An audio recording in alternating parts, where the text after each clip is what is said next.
Living with a mental health challenge can be very difficult. It can be very isolating. Mental health is an umbrella that takes into consideration a lot of factors and situations that affect you at work, where you're not as productive. What we found through over 700 individual meetings so far is that people who are experiencing these personal difficulties don't necessarily want to go to see their boss, their supervisor, their team leader to talk about it, because they're afraid that that's going to have negative ramifications for them. The Office of the Ombudsman was created to provide a safe space for employees to come forward and raise issues that are affecting them personally.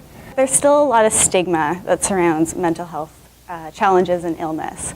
And so that can be really discouraging because they worry about how others might react to their disclosure and sort of what sort of responses they will get. So disclosure is communication about personal information, but disclosure is also a decision-making process. It's also a decision-making about who you should disclose to, or who do you want to disclose to, whether it's your manager, a coworker, perhaps one of your direct reports. One of the benefits to disclosure is it can just be taking a weight off your shoulders when this is something that you're struggling with in the workplace.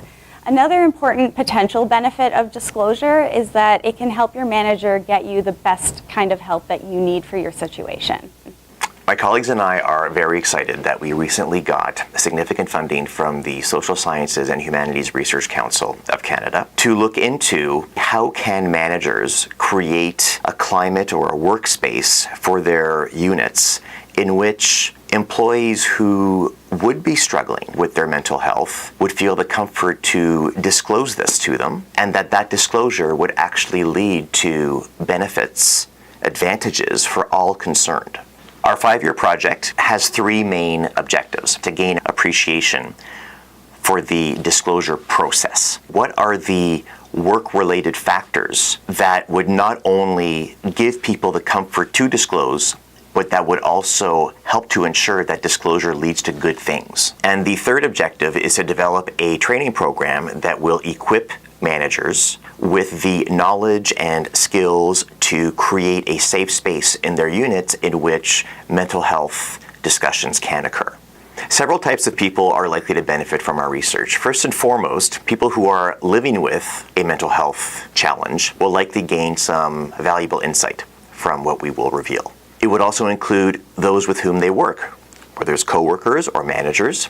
And finally, human resources professionals who are often called upon to intervene in situations where mental health is an issue.